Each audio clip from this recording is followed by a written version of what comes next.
Hello दोस्तों, आज हम डिस्कस करेंगे क्रीम्स, ऑइंटमेंट्स और जेल्स के बारे में। तो यहाँ पर हम डिस्कस करेंगे जितने भी टाइप्स की क्रीम्स आती हैं, जो भी डर्मल क्रीम होती हैं या फेयरनेस क्रीम्स होती हैं या एंटीबायोटिक या एंटी फंगल क्रीम्स होती हैं, उनके बारे में यहाँ पर हम डिस्कस करेंगे दोस्तों।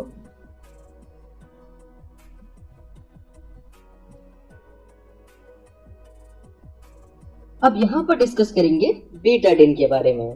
तो बीटाडिन एक एंटीसेप्टिक क्रीम है जिसका यूज जलने, चोट लगने या स्किन में किसी प्रकार का इन्फेक्शन या माइनर कट लग जाना, वहां पर इसका यूज करते हैं। जैसे कि हम यहाँ पर देख पा रहे हैं, यहाँ जलने पर लगा सकते हैं या खरोंच किसी टाइप की आ जाती है स्किन पर, तो वहां पर इसका यूज कर सकते हैं, या माइनर कट में इसका यूज किया जा सकता है। अब यहाँ पर डिस्कस करेंगे बेटनोवेट एन और बेटनोवेट सी के बारे में। तो यहाँ पर एन और सी का क्या मतलब होता है? एन का मतलब होता है देखिए नियोमाइसिन, और सी का मतलब होता है क्लियोक्विनोल। नियोमाइसिन जो है एक एंटी बैक्टीरियल मेडिसिन है, जबकि क्लियोक्विनोल जो है एक एंटी फंगल मेडिसिन है। अब यहाँ पर देखिए दोनों ही केसेस में हमको क्या दिखाई दे रहा है, यहाँ पर बीटा मेथासोन दोनों ही केसेस में दिखाई पड़ रहा है। मतलब क्या हुआ कि दोनों में ही बीटा मेथासोन है। अगर एन आ जाता है तो यहाँ पर नियोमाइसिन एक एक्स्ट्रा मेडिसिन ऐड हो जाती है, और सी आ जाता है तो यहाँ पर एक एक्स्ट्रा मेडिसिन क्लियोक्विनोल ऐड हो जाती है। ओके, तो इसका यूज देखिए कहां पर करेंगे। इसका यूज एंटी फंगल में भी यूज कर सकते हैं और एंटी बैक्टीरियल में भी इसका यूज कर सकते हैं, जैसे कि सोरियासिस। सोरियासिस मतलब कि देखिए अगर यहाँ पर स्किन में पपड़ी सी जम जाती है तो इसको हम सोरियासिस कहते हैं। ओके, तो ये सोरियासिस का केस हो गया, तो सोरियासिस में इसका यूज कर सकते हैं। दूसरा एक्जिमा। एक्जिमा मतलब कि दांत, खाज और खुजली, और इंसेक्ट बाइट में इसका यूज कर सकते हैं, जैसे कि हम यहाँ पर देख पा रहे हैं। देखिए ये दांत बन गए हैं, जिसको हम एक्जिमा के नाम से भी जानते हैं, या रिंगवॉर्म भी इसको बोल देते हैं। दूसरा सोरियासिस और इंसेक्ट बाइट के केस में इसका यूज कर सकते हैं।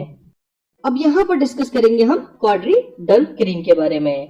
तो मेडिसिन में किसी भी टर्म के आगे अगर डर्म शब्द आ जाता है तो उसका मतलब होता है वो स्किन से रिलेटेड है। तो यहाँ भी देखिए ये क्वाड्रीडर्म क्रीम स्किन से रिलेटेड है। तो कहाँ कहाँ पर इसका यूज होता है? इसका यूज होता है रिंगवॉर्म। रिंगवॉर्म मतलब कि सर्कल में दाग बन जाते हैं इस टाइप के, तो यहाँ पर इसका यूज कर सकते हैं। दूसरा फंगल इन्फेक्शन, किसी भी टाइप का देखिए फंगल अगर इन्फेक्शन होता है तो यहाँ पर इसका यूज किया जा सकता है। अब यहाँ पर बात करेंगे ओमनी जेल के बारे में। तो ओमनी जेल का यूज जॉइंट्स पेन मतलब कि जोड़ों में दर्द और मस्कुलो स्केलेटल पेन में इसका यूज किया जाता है, जैसे कि हम यहाँ पर देख पा रहे हैं मस्कुलो स्केलेटल पेन ये है। और जबकि देखिए यहाँ पर है जॉइंट्स पेन मतलब कि जोड़ों का दर्द, तो यहाँ पर इसका यूज किया जाता है। अब यहाँ पर बात करेंगे हम बोरोलिन क्रीम की। तो ये एक एंटीसेप्टिक आयुर्वेदिक क्रीम होती है, जो कि एक मॉइस्चराइजेशन स्किन को प्रोवाइड करती है, जैसे लिप्स के बीच में दरार होना और स्किन रफ होना, यहाँ पर इसका यूज किया जाता है। जैसे कि यहाँ पर देख पा रहे हैं स्किन में देखिए यहाँ रफनेस आ जाती है या लिप्स में दरार पड़ जाती है, तो यहाँ पर इसका यूज कर सकते हैं। अब यहाँ पर डिस्कस करेंगे हम केला ड्रिल के बारे में, जो कि स्किन सूथिंग सॉल्यूशन होता है। ये लोशन के फॉर्म में आता है। इसका यूज देखिए कहाँ पर करना होता है, अगर स्किन में किसी टाइप की एलर्जी हो जाती है या स्किन जो है सन बर्न हो जाती है, मतलब कि धूप के कारण देखिए स्किन ऐसे बर्न हो जाती है, तो यहाँ पर इसका यूज किया जा सकता है। अब यहाँ पर डिस्कस करेंगे हम लूलिकोना जोल क्रीम के बारे में। अगर देखिए किसी भी मेडिसिन के अंत में अगर जोल शब्द आ जाता है तो उसका मतलब होता है ये एंटी फंगल मेडिसिन होती है। तो यहाँ पर भी देखिए लूलिकोना जोल में जोल शब्द आ गया है, इसका मतलब ये फंगल इन्फेक्शन में काम करेगी, जैसे कि एथलीट्स फुट। अब ये एथलीट फुट क्या होता है? जैसे कि पांव के बीच की उंगलियों में अगर ये फंगल इन्फेक्शन हो जाता है तो इसको हम एथलीट फुट के नाम से जानते हैं। ओके, दूसरा देखिए यहाँ पर रिंग बॉम में भी ये काम करती है, जैसे कि यहाँ पर दांत बन जाते हैं, सर्कल फॉर्म में अगर दांत बन जाते हैं तो यहाँ पर भी इसका यूज कर सकते हैं। ओके, अब यहाँ बात करेंगे हम लोमिला क्रीम के बारे में। तो लोमिला क्रीम का यूज कहाँ पर किया जाता है? लोमिला क्रीम का यूज मिलास्मा के केस में किया जाता है। अब ये मिलास्मा क्या होता है? जैसे देखिए प्रेगनेंसी के कारण जो हार्मोनल चेंज होते हैं उसके कारण स्किन पर डार्क स्पॉट हो जाते हैं। यहाँ पर देखिए हम यहाँ पर देख पा रहे हैं, तो यहाँ पर देखिए डार्क स्पॉट हो गए हैं, तो यहाँ पर इसको रिमूव करने के लिए लोमिला क्रीम का यूज किया जा सकता है। अब यहाँ पर बात करेंगे हम बर्नौल क्रीम के बारे में। तो बर्नौल क्रीम का यूज कहाँ पर किया जाता है? देखिए, इसका यूज जलने में किया जाता है। अगर कोई 1 डिग्री या 2 डिग्री के फॉर्म में जला है तो वहां पर इसका यूज किया जा सकता है। अब ये 1 डिग्री, 2 डिग्री और 3 डिग्री बर्न क्या होता है? जैसे कि हम स्किन का कट सेक्शन देख रहे हैं, यहाँ पर स्किन की लेयर है। पहली लेयर है देखिए एपिडर्मिस। एपी मतलब होता है ऊपर और हाइपो मतलब होता है नीचे। देखिए डर्मिस की अगर ऊपर वाली लेयर को क्या बोलेंगे? एपिडर्मिस, और डर्मिस के नीचे वाली लेयर को क्या बोलेंगे? हाइपोडर्मिस। अगर देखिए, अगर जलन एपिडर्मिस तक हुई है तो इसको हम 1 डिग्री बर्न बोलेंगे। अगर देखिए जलना डर्मिस और एपिडर्मिस दोनों में जलन हुई है तो यहाँ पर हम 2nd डिग्री बर्न बोलेंगे। अगर देखिए तीनों लेयर जल गई है, जैसे कि एपिडर्मिस, डर्मिस और हाइपोडर्मिस, तो यहाँ पर देखिए हम जलन देख पा रहे हैं, तो इसको हम 3rd डिग्री बर्न बोलेंगे। तो देखिए इसका यूज जो है 1st डिग्री और 2nd डिग्री बर्न में किया जाता है। अब यहाँ पर डिस्कस करेंगे हम हेड एंड शक क्रीम के बारे में। तो इसका यूज देखिए कहाँ पर किया जाता है। इसका यूज बवासीर मतलब के पाइल्स, या इसको हम हेमोरॉइड्स के नाम से भी जानते हैं, या एनल फिस्टुला में इसका यूज किया जाता है। अब ये पाइल्स क्या होता है या हेमोरॉइड्स क्या होते हैं? जैसे कि हम यहाँ पर देख रहे हैं, ये हेमोरॉइड्स हैं। यहाँ पर बैंड जो है देखिए स्वेल हो गई है और इन्फ्लेम हो गई है। अब जैसे ही देखिए यहाँ पर प्रेशर लगता है तो ये जो है रैप्चर कर जाती है और यहाँ से ब्लीडिंग शुरू हो जाती है। दूसरा आता है एनल फिस्टुला, जिसको भगंदर के नाम से जानते हैं। तो एनल फिस्टुला में देखिए ये है एनल कैनाल, ये गुदा का रास्ता होता है। अगर इसके अलावा कोई और रास्ता बन जाता है तो उसको हम देखिए एनल फिस्टुला के नाम से जानते हैं। अब यहाँ पर डिस्कस करेंगे हम कैंडिड बी क्रीम के बारे में। तो देखिए कहीं पर भी अगर कैंडिड शब्द आ जाए तो उसका मतलब होता है उसका यूज फंगल इन्फेक्शन में किया जाता है। तो कैंडिड बी का यूज कहाँ पर करेंगे? फंगल इन्फेक्शन में किया जाएगा। जैसे कि एथलीट फुट में इसका यूज करेंगे, या रिंग बॉम में इसका यूज कर सकते हैं, मतलब कि दांत बन जाना। इस टाइप के सर्कल फॉर्म में अगर दांत बन जाते हैं तो इसको हम रिंग बॉम के नाम से जानते हैं। और एथलीट फुट, जैसे कि पांव की जो घाई होती है, इसमें अगर देखिए फंगल इन्फेक्शन हो जाता है तो इसको हम एथलीट फुट के नाम से जानते हैं। ओके, अब यहाँ पर डिस्कस करेंगे हम रिजोल क्रीम के बारे में। तो यहाँ पर देखिए रिजोल में जो होता है क्लोट्राइमाजोल क्रीम होती है। जैसे ही हम जानते हैं जहां पर भी जोल शब्द आ जाता है उसका मतलब होता है ये फंगस में यूज होने वाली क्रीम होती है। तो यहाँ पर देखिए फंगल इन्फेक्शन या रिंगवर्म या एक्जिमा मतलब के दांत खाज खुजली में इसका यूज किया जाएगा। ओके, जैसे कि यहाँ पर फंगल इन्फेक्शन हो रखा है और यहाँ पर देखिए दाद हो रखे हैं जो सर्किल फॉर्म में है, तो इसको हम क्या बोल देते हैं? रिंगवर्म बोल देते हैं। तो इसका यूज यहाँ पर किया जाता है। अब यहाँ पर डिस्कस करेंगे हम क्लिंडामाइसिन फॉस्फेट और निकोटिनामाइड जेल के बारे में। तो इसका यूज पिंपल्स मतलब के दाने और एक्ने मतलब के मुहासों में इसका यूज किया जा सकता है, जैसे कि हम यहाँ पर देख रहे हैं।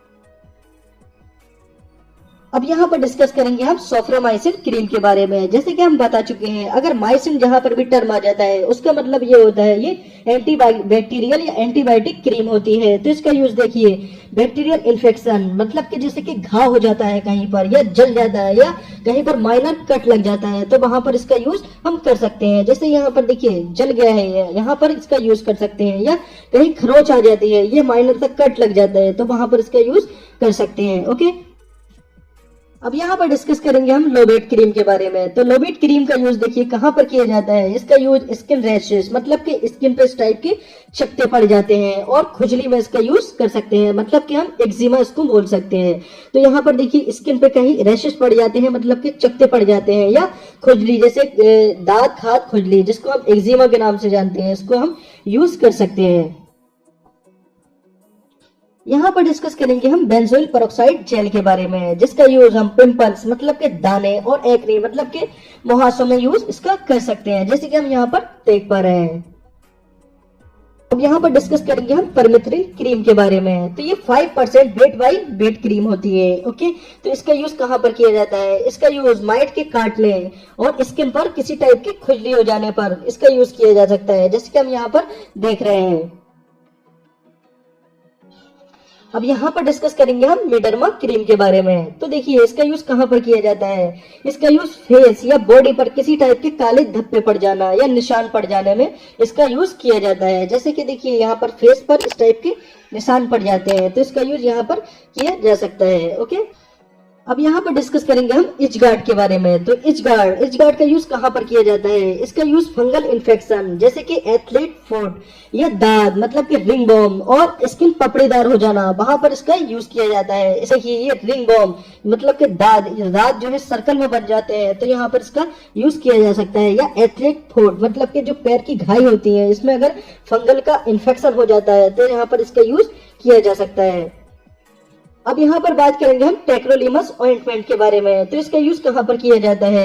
इसका यूज स्किन पर खुजली हो जाना या स्किन जो है खुजाते खुजाते लाल पड़ जाती है या सूज जाती है, तो वहां पर इसका यूज कर सकते हैं। ओके, अब यहाँ पर डिस्कस करेंगे हम मूव के बारे में। तो मूव का यूज कहाँ पर किया जाता है? इसका यूज जॉइंट्स पेन या मस्कुलो स्केलेटल पेन्स में इसका यूज किया जाता है। जैसे कि हम यहाँ पर देख रहे हैं, ये जो है जॉइंट्स पेन मतलब कि आर्थराइटिस में इसका यूज किया जा सकता है। ओके, या मस्कुलो स्केलेटल पेन में किसी टाइप का दर्द होता है यहाँ बॉडी में, तो इसका यूज किया जा सकता है।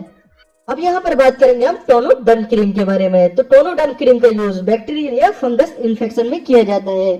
इसका यूज स्किन रेडनेस में किया जाता है। स्किन इस टाइप की देखिए रेड पड़ जाती है, या रिंग बॉम मतलब कि यहाँ से दांत बन जाते हैं। ओके, या एथलीट फुट में इसका यूज किया जाता है, मतलब कि पाँव के जो बीच में जो उंगलियों के बीच में जो जगह होती है, अगर यहाँ पर फंगल इन्फेक्शन हो जाता है तो इसको हम एथलीट फुट के नाम से जानते हैं, या हम इसका यूज खुजली में भी कर सकते हैं। अब यहाँ पर डिस्कस करेंगे हम सेलिटर ऑइंटमेंट के बारे में। तो सेलिटर ऑइंटमेंट का यूज कहाँ पर किया जाता है? इसका यूज सोरियासिस क्या होता है? मतलब कि जो स्किन के ऊपर की जो लेयर होती है जो पपड़ी के रूप में हटने लगती है, इसको हम जो बोलते हैं सोरियासिस बोल देते हैं। जैसे कि हम यहाँ पर देख रहे हैं, देखिए ये सोरियासिस का केस होता है। ओके, तो इसका यूज यहाँ पर सोरियासिस में किया जाता है।